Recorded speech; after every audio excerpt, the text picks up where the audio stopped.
quand je vous disais que j'avais encore pour 34 ans de vie, ça ne suffira pas pour résoudre les problèmes.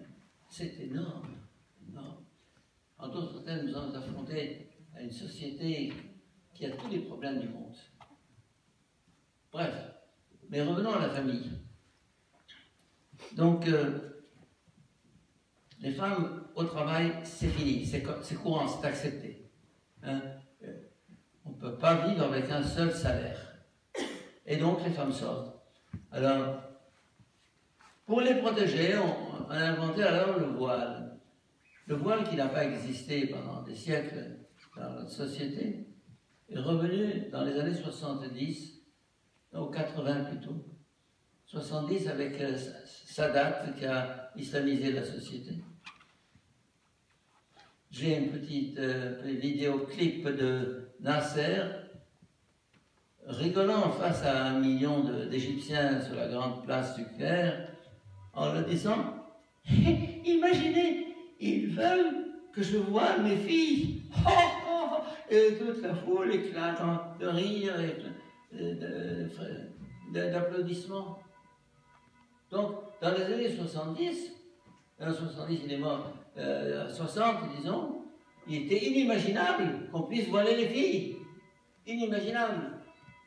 Maintenant c'est fini. Les filles qui ne sont pas voilées sont des chrétiennes ou des prostituées. Excusez-moi. C'est fini. Le voile s'est répandu. Et le voile n'est pas un simple geste de pudeur ou un simple signe de pudeur. C'est un signe politique, c'est un étendard, c'est une affirmation d'identité, et c'est là que son extension dans vos pays signifie nous sommes là, nous occupons l'espace. Alors la femme voilée, c'est la femme soumise. La femme voilée, c'est la femme soumise. Et donc soumise à son mari, à ses frères, à l'homme en général, et donc cette question de la liberté de l'homme et de la femme en général dans nos sociétés est un problème clé. Hein. C'est là que moi je reste à Caritas malgré mon âge et ma fatigue, parce que je sens que je peux faire encore quelque chose. Il y a énormément à faire. Énormément. Nous devant une montagne. Et actuellement, une opposition terrible du gouvernement qui est infiltrée par les frères musulmans qui officiellement sont hors la loi, mais qui sont partout. Ou les salafistes qui les ont remplacés et qui sont partout. Et Lazare qui dicte sa loi et on ne peut pas lui parler, ni lui répondre, ni lui résister. Et une économie en miettes, effondrement, et un tourisme presque mort, et les investissements étrangers inexistants. Et 95 millions d'habitants. Quand j'étais petit, nous étions 15. Nous sommes 95. Donc, dans l'espace de ma vie, on est monté de 15 à 95. Avec une montée de 2,5 millions par an en plus, chaque année.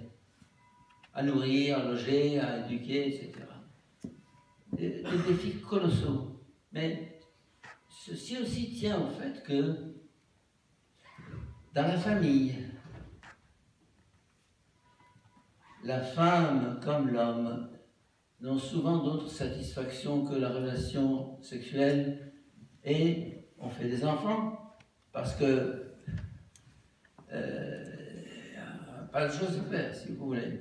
Et alors, les enfants se multiplient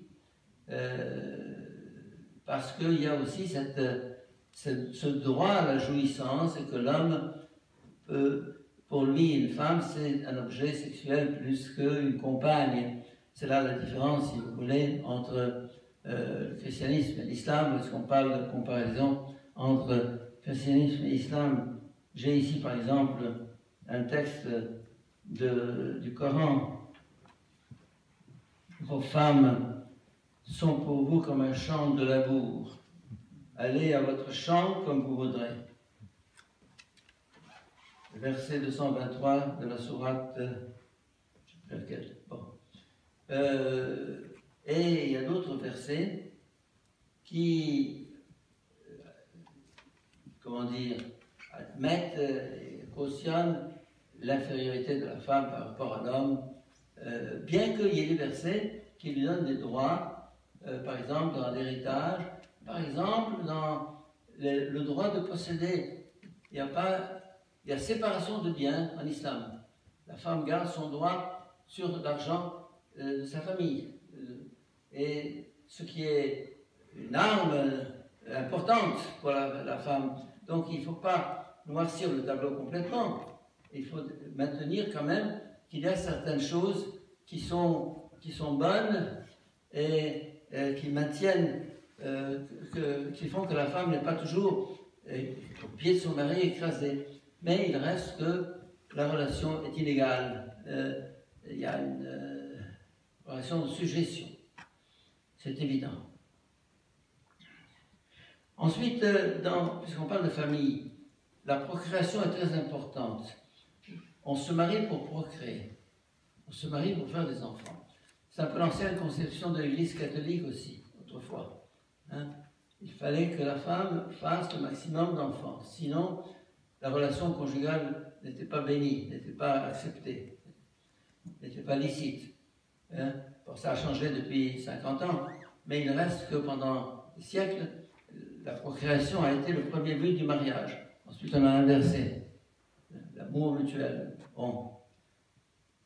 Alors, la procréation, pourquoi? Pour faire de nombreuses familles. Pourquoi faire une nombreuse famille? Pour faire un peuple nombreux. Parce que ce peuple doit occuper la terre entière. Et donc, c'est lié à la notion de Ummah, qui est la vie, qui signifie la nation musulmane.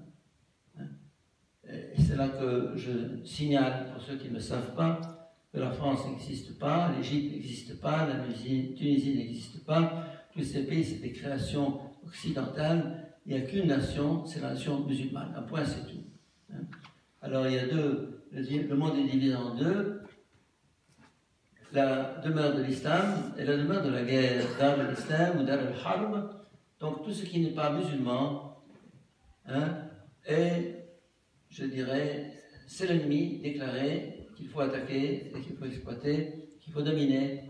Et donc, finalement, il y a dans l'islam une espèce de sentiment de frustration par rapport à un Occident dominant et dominateur et qui gouverne le monde, et un islam en totale décomposition, déchéance. Donc, ça entretient une espèce de rancœur, d'aigreur face à l'Occident, qui nourrit l'islamisme, qui nourrit le terrorisme, qui nourrit la haine. Mais je ne vais pas entrer dans tous les conflits intérieurs à l'islam. Je préfère me concentrer sur la famille. Donc, le premier rôle de la femme, c'est de procréer, faire le maximum d'enfants. Et comme on compte sur Dieu, on ne fait pas trop de calculs pour savoir qu'est-ce que je vais faire de mes enfants. Et bien, il y a Dieu. Mais Dieu, il remplace l'homme. Il fait tout. Je fais des enfants, et puis je dis à Dieu, ben, tout en occupe. C'est sa responsabilité. Alors, déresponsabilisation de l'homme par rapport à Dieu. L'homme est mis entre parenthèses, pratiquement, n'est-ce pas? Et le mariage est un devoir religieux. Le mariage est un devoir religieux. Comme vous disait le docteur Boulos, le docteur Boulos tout à l'heure, c'est une affaire, et le mariage c'est une affaire d'abord de procréation, de plaisir, de volupté, de jouissance, et la femme reste encore celle qui est soumise à l'homme et qui doit obéir à ses désirs et à ses caprices. Dans ce contexte, le célibat n'est pas compris. Que je sois célibataire, quel sens ça a? Pourquoi se priver d'une jouissance qui est licite, légale? Donc le célibat n'est pas compris, mais il est respecté en même temps, surtout chez les femmes. Le nombre de musulmans, de familles musulmanes qui mettent leurs enfants dans nos écoles catholiques est énorme. Et tout le monde se précipite. Tout le monde se précipite. J'étais à Roubaix il y a 2 ans, à Roubaix, en France, qui est la ville la plus musulmane de France, pour ceux qui ne le savent pas. Il y a 14 lycées catholiques. À peu près tous les élèves sont musulmans. Et ils viennent parce qu'il y a une qualité d'enseignement, il y a des principes moraux qui n'existent pas souvent dans les écoles d'État. Et donc, ils recherchent les religieuses, les religieux, les frères, les jésuites, les sœurs, parce qu'ils savent que là, on a des principes.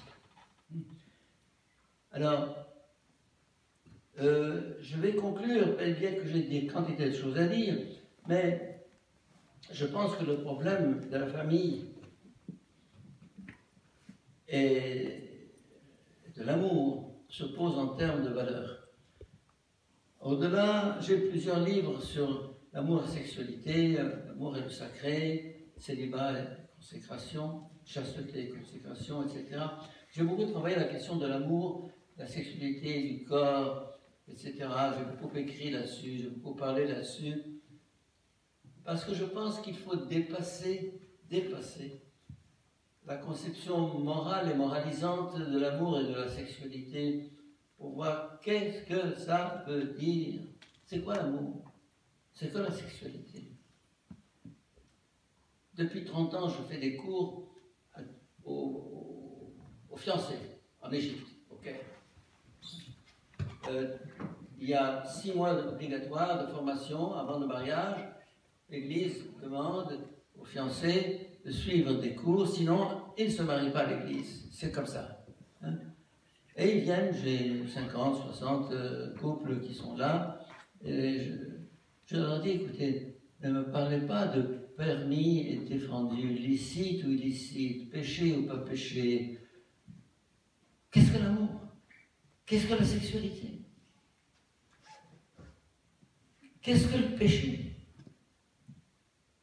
Le péché, c'est le tabou, l'interdit. Mais non! Le péché, c'est ce qui diminue l'homme. Le péché, c'est ce qui te diminue. C'est ce qui te déshumanise. Et alors, je m'abstiens de ce qui est péché. Pas parce que c'est péché, mais parce que ça me diminue humainement. Et cette conception, malheureusement, n'existe pas. Pas seulement en Égypte, mais ici, en Occident. Il y a encore cette idée, péché, pas péché, c'est interdit, c'est pas interdit, l'Église va permettre, l'Église ne va pas permettre. Mais sur quelle base l'Église permet ou ne permet pas? Il y a une loi morale, il y a une éthique. Actuellement, l'éthique est à la mode, et à juste titre. Le fondement humain d'un comportement moral n'est pas d'ordre religieux. En d'autres termes, ce n'est pas parce que Dieu interdit une chose qu'elle est mauvaise, c'est parce qu'elle est mauvaise que Dieu l'interdit. Or, demandez à n'importe qui que vous dites c'est interdit. Pourquoi? Parce que Dieu l'a interdit, parce que l'Église l'a interdit, parce que le pape l'a interdit, parce que M. le curé l'a interdit. Mais non! Un interdit est fondé sur une réalité. Alors, c'est là que, avec chrétiens et musulmans, je peux réfléchir en leur disant, laisse-moi de côté ton Coran et ton évangile, hein? Laisse-moi de côté le péché et le reste, laisse-moi de côté l'enfer et le ciel, n'est-ce pas? Réfléchissons, c'est quoi l'amour? C'est quoi la sexualité? Et là, je résume en quelques mots. Quand j'étais aux États-Unis, j'ai passé 2 ans aux États-Unis, quand je faisais mes études de psychologie, et je parlais aux jeunes. Je leur disais, je leur résumais amour et sexualité dans 2 phrases. Dans 2 phrases. Je vous l'ai dit en anglais, sex is for love and love is forever. Sexualité, c'est pour l'amour, et l'amour, c'est pour toujours. Sex is for love and love is forever. Ça n'a rien à voir avec le christianisme ou l'islam. Sexualité, c'est une manière d'exprimer l'amour, c'est une relation personnelle. Et l'amour, s'il n'est pas pour toujours, c'est pas l'amour. C'est un caprice. Alors, ces principes